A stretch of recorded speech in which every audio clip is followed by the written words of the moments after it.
I'm Jon Buchanan, and like you, I love pads.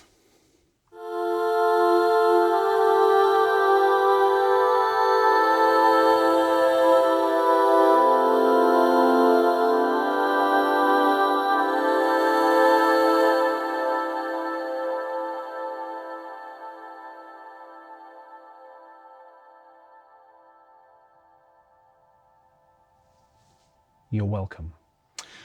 Pads are amazing things. They allow us to produce the kind of glue that exists in so many different types of track. And they kind of even blur the lines into kind of media-based composition for nice, beautiful, muted string sections. They kind of just have this amazingly gooey wonder, which is absolutely fantastic. The only problem is they also take up loads of space. And if we're not careful with pads, what happens is that we can end up in a kind of mixed soup where everything is just all a bit much. And what we're going to do today is to go nuts with that idea, to create a series of layered pad sounds, and then we're going to fight our way out of the problem of too much soup. No one needs too much soup, let's be clear about that, with potentially some quite interesting consequences for what that might mean for our track. So what I'm going to start by doing is recording a little version of this little ditty that I was just playing around with, and then we'll see where that takes us. Okay.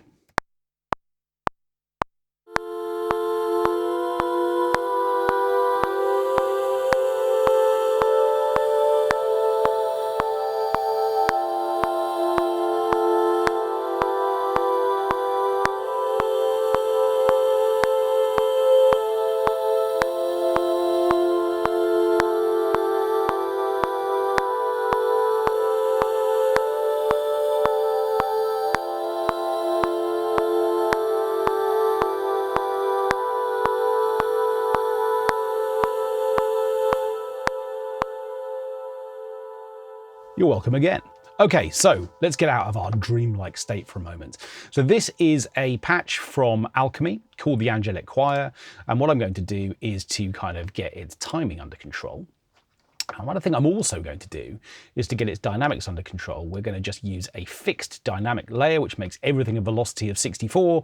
And then what I'm going to do is to turn all of those down. So I think now they're all 34 if I've done some basic maths correctly.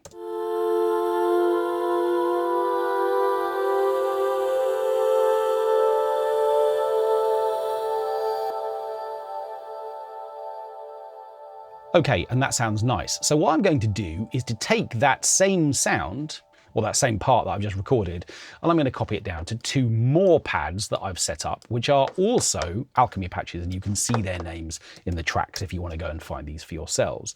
Now, effectively, they all have different qualities. This one, Astral Oracle, sounds like this.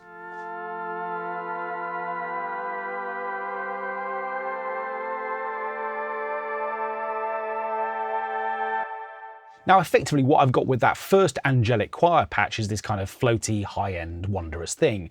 And the reason I like this sound is because it offers something a little bit more muted and a bit kind of deeper. And I'm going to underline that quality by dropping this version of this pad line down an octave. And again, what I'm going to do is to just fix that using Control and N to normalize that sequence parameter, which basically prints or makes permanent that octave transposition. Here it is.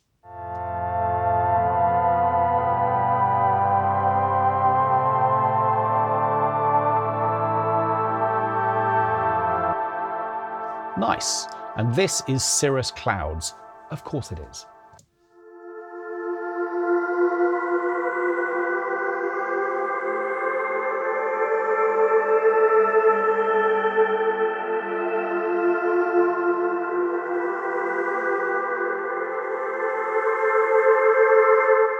And what I like about this sound is it's got this kind of wonky, low-endy thing going on, which is kind of strange and a bit unusual and interesting.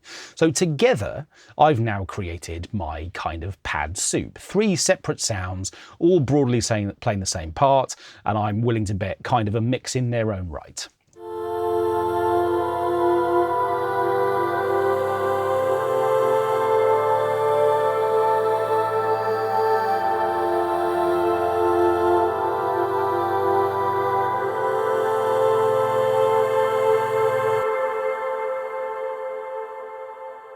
Now, what's interesting is that if I had started the composition process with this combination of sounds, I would probably end up writing a really ambient track because loads of the frequency content is already kind of taken up.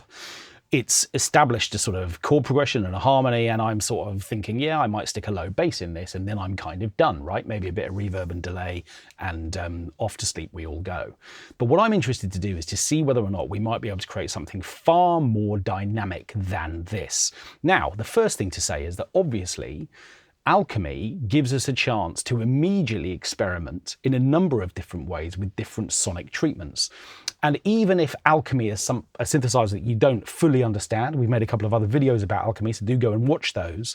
But what it has is an amazingly friendly little performance space down in the bottom left-hand corner, where effectively what we have a chance to do is to manipulate some key parameters to produce different versions of the sound that we've loaded.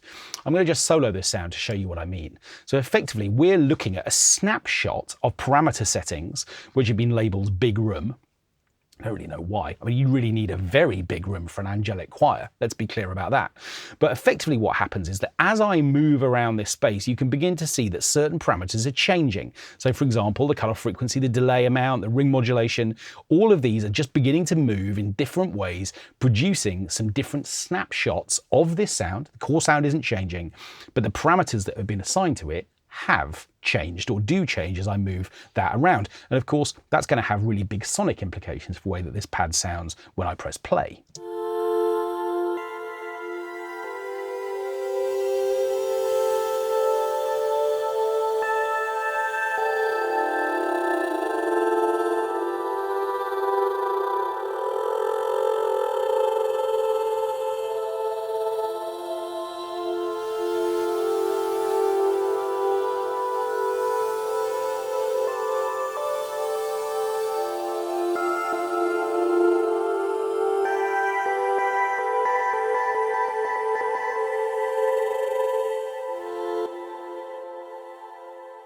Now, what's interesting about moving around this sort of pad square is you have a chance to hear both the things that are interesting and the things that are much less interesting. So I'm not very much enjoying this kind of warm with very high ring modulation kind of option. And I'm not massively enjoying the octave jump that comes from this thick sort of setting either, but everything else does sound quite good. So the next thing we can do to kind of layer up or make more dynamic this pad sound is to record some of this movement. And I can do that in a couple of ways. Obviously, what I can do is to come into latch mode and I can just draw it, and that's going to be the easiest way to do it. But if you're also feeling brave, what you can do is to press A for automation, come into this area here, and you'll find that in Alchemy, in the performance space, the transform X and Y options are your friends here, because what they're going to do is to give you access to X movement and Y movement. But we're going to record it because it's far more fun. So I'm going to come into latch mode and we're going to just trace a path through those different snapshots settings, and that sounds like this.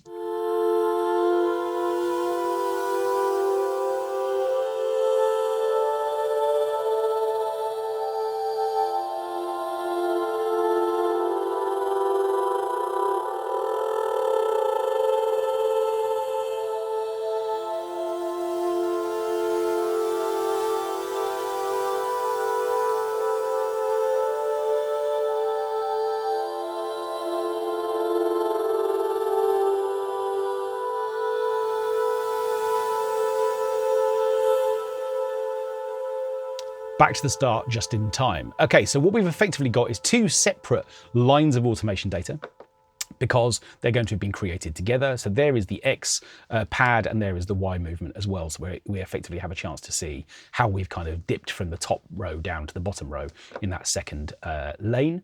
And now what we can do is to come back to read mode, and effectively what that's going to do is to read back that data without allowing us to write any more. And of course, I'm in exactly the same position as far as the other two sounds are concerned as well. So in this Alchemy sound, we're going to discover that there's a different set of parameters, and again, we can audition those. And again, what we can do is to introduce some movement. So let's just do that really quickly as well. I'm just going to have one listen through just to see what we've got available.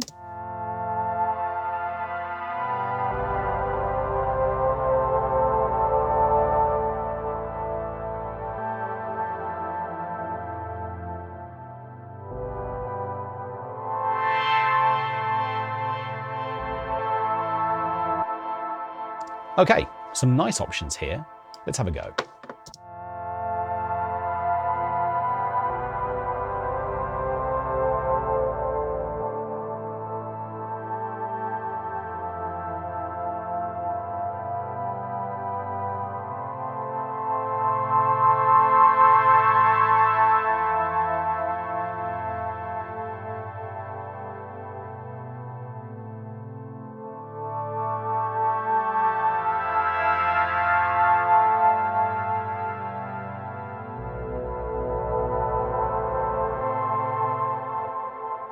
nice at the end with that kind of thick sort of pitch offset. That would going to be quite interesting right at the end of the track. So we're in good shape there. So I'm going to leave it there, but of course what we could do would be to do the same thing with our Cirrus Clouds patch as well. Okay, so now what we've got is some evolution and some movement. Those first two sounds are now going to be undulating in terms of the way that they kind of play back, not so fixed anymore.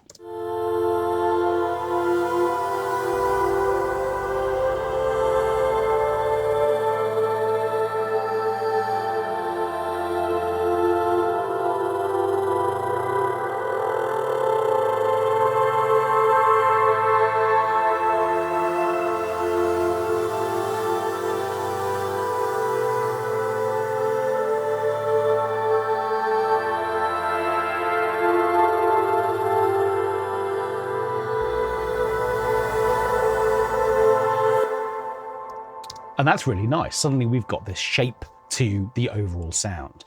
But I want to go further. It's still taking up loads of sustained space, this combination of sounds. So what I'm going to do is firstly I'm going to make them a slightly more angelic kind of colour. I don't know, I'm feeling a sort of coolness to these sounds. Let's do that. And then what I'm going to do is I'm going to put them into a track stack. So effectively what this is going to allow me to do is to mix them together.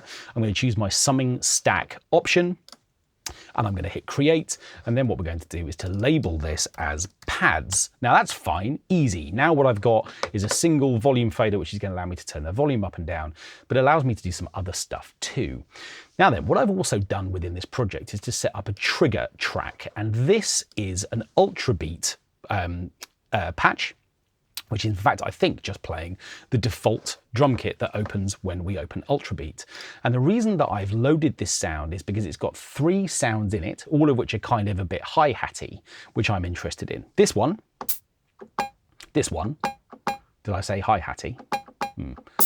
And then this slightly nasty little thing too.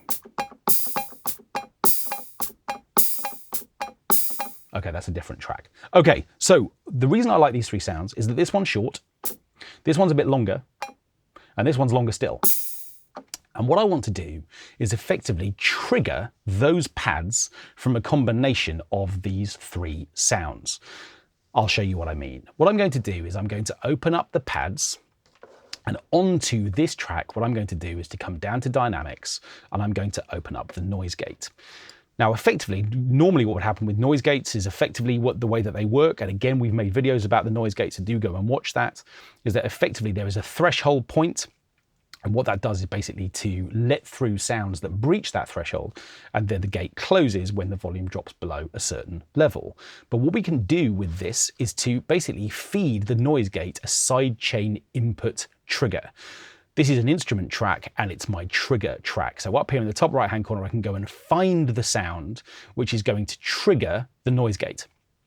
So by selecting this, effectively the gate is now only going to open when it detects an input signal from the trigger track, which means in theory, if I've got this right, I can press play and keep talking to you because nothing is going to happen. The pads are being gated until I trigger one of these sounds. And I've got a short one, a longer one, and a long one. Because effectively the level of those different signals is going to trigger different parts of the pad. That's fun, isn't it?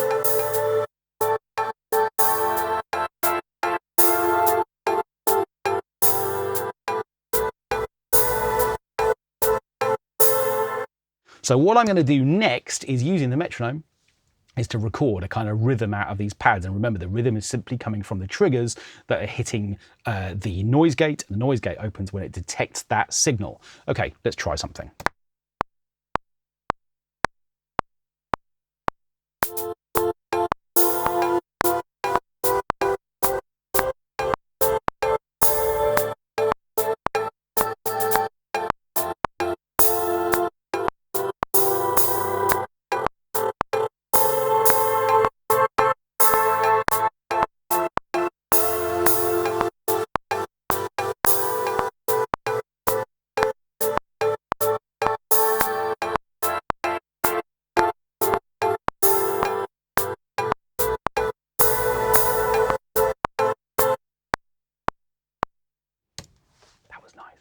Okay, now then, remember the pad is being triggered by the noise gate, or at least the noise gate is opening when it receives the trigger.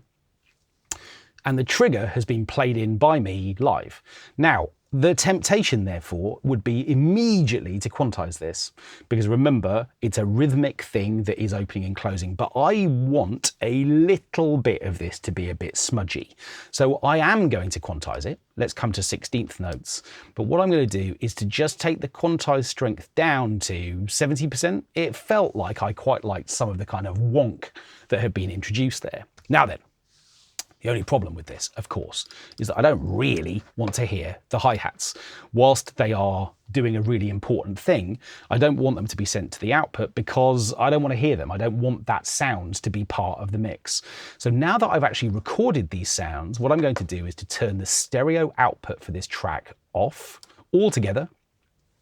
And what that means is the sound is still going to be happening internally. If I solo this part, we're going to see that this trigger signal is still happening. It just isn't being sent to the speakers. And what that means is that it's still sending to the noise gate, but it's not sending to the speakers, which means that we're going to get all of those chops, all of those edits, but we're not going to have the hi-hats playing in the background.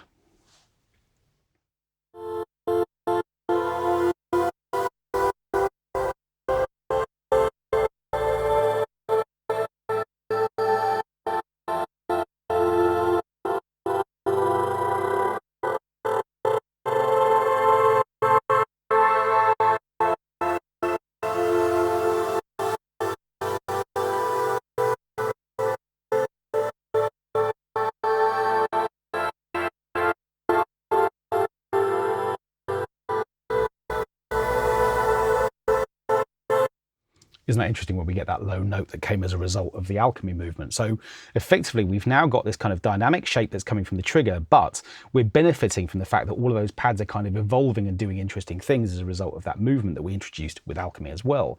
And we can go further. So if I come back to the pads, this track here, a couple of things I want to do. So the first thing I'm going to do is to enter latch mode again. And this time what I'm going to do is to record a pass of automation data, which is going to vary the release time. Now, what this does is to close the gate and to decide how long it takes for the gate to close. So at the moment, every time the gate closes, it does so in 10 milliseconds after the end of the trigger has happened. Does that make sense? In other words, if I use the long hi-hat plays all the way to the end, and at the end, it then takes 10 milliseconds for the gate to close. Whereas the short hi-hat is going to produce a shorter spike, and therefore it closes 10 milliseconds almost immediately. Yeah? Hopefully that makes sense. But if I vary the release time, it effectively means that the fade out length of all of these individual slices has a chance to become varied as well. So effectively we can make longer, smudgier release times and super punchy ones like this. Okay, let's record some automation data for that parameter.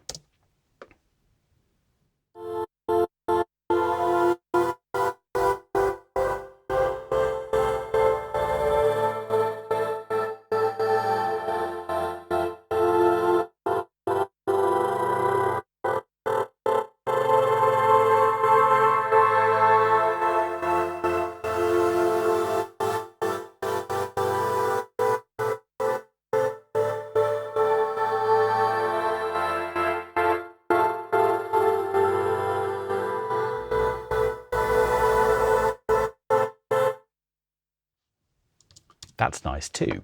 Okay, so if we come back to read mode again, we're going to see that that line of data has been introduced here, and there it is, the release time. Now, if it turns out, and this is a really important tip, by the way, that what I want to do is to make my piece longer than 16 bars long,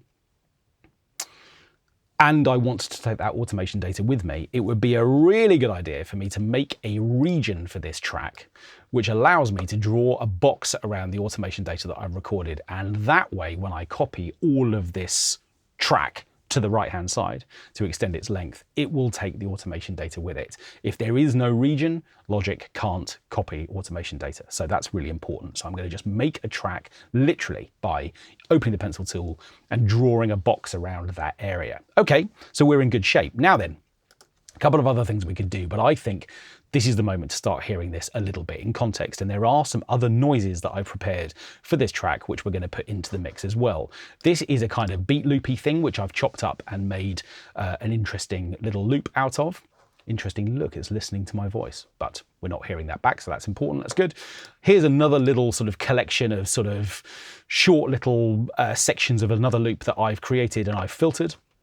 And what I've also done is to put a little bass line under this too, which is tracking the movement of the harmony. The whole thing sounds like this.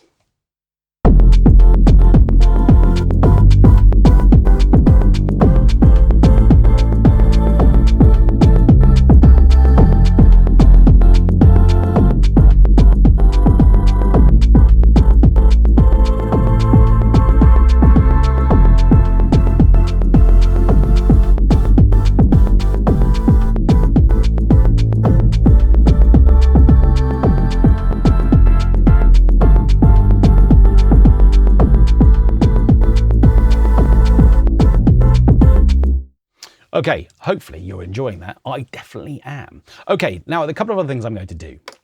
Firstly, what I'm going to do is to send this combination of pads to a reverb and a delay that I have set up for this project. So this is just going to produce a bit of space. And who doesn't want space on an angelic choir? And what I'm also going to do is to send it through to a stereo delay. So this stereo delay has basically got an eighth note, a dotted eighth note on the left-hand channel and a regular eighth note on the right. And that's going to produce some interesting syncopation-y kind of stuff.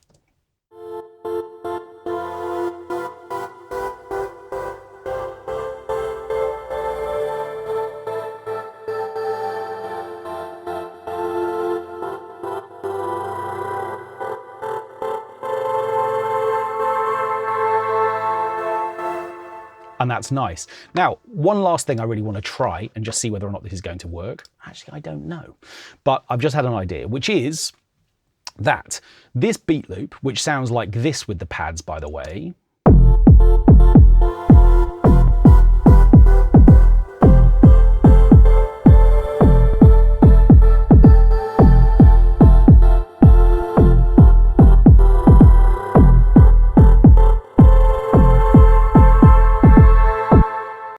I think that could be quite interesting to do something extra that is dynamic. Now, remember, when I talk about dynamics, I'm effectively talking about the idea of kind of volume manipulation. And of course, the noise gate is providing a lot of volume manipulation because we're triggering it from this other sound.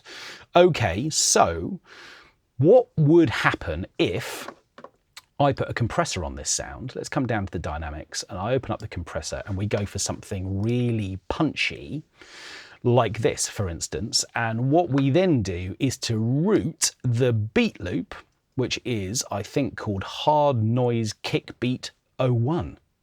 Let's do that. Okay, sure enough, I've now plugged the sidechain input in from that beat loop, which effectively means now there is a compressor over the pads, which is going to receive an audio input from the beat loop and it's going to manipulate its volume from that perspective. Now, to really hear this, what I'm going to do is to turn off auto gain. I'm going to significantly boost ratio so that the amount of compression is extreme. And I'm also going to drop the threshold so that loads of the signal is compressed. We're definitely going to need some makeup gain to make up for what I imagine is going to be quite a lot of lost volume.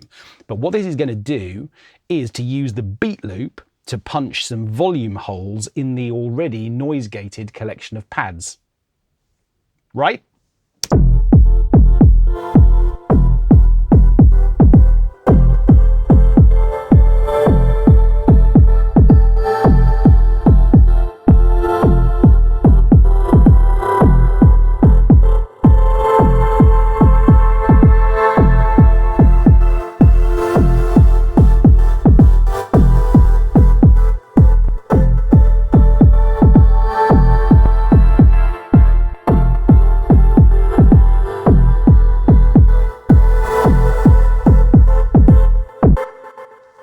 I'm going to say it, it's been a long time, but if you aren't enjoying that, you are watching the wrong channel because that's glorious. Let's put that in with everything else.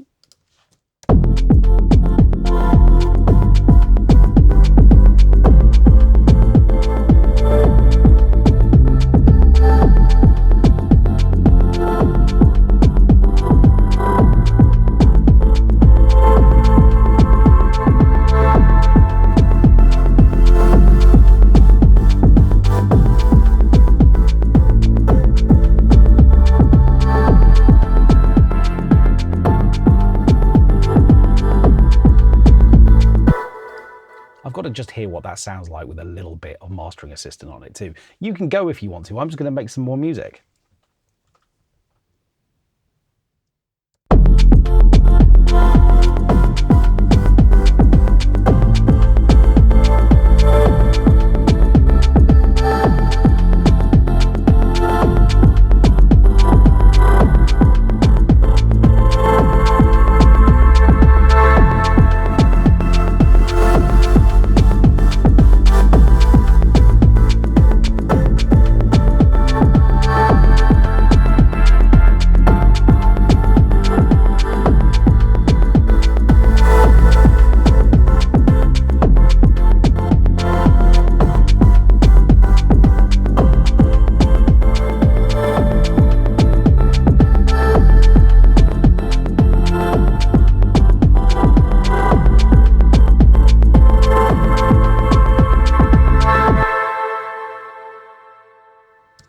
So that is really interesting. A whole bunch of things now applied to this collection of pads just to get them moving and doing some interesting things. And the last thing I've done there is just to take the second pad and stereo pan it sort of halfway to the left. And I've done the same thing with the third, so that effectively there's just extra stereo spread. Interestingly, Mastering Assistant's a little bit worried about phase correlation, and so it's made the width a little bit smaller. But I've just decided to overrule that decision and to take that risk. Okay, so effectively what we've done within this video is, I hope, to take a combination of pads, a really common problem where we layer up lots of sounds that take up loads of space, and to look at some creative solutions for just keeping those sounds interesting.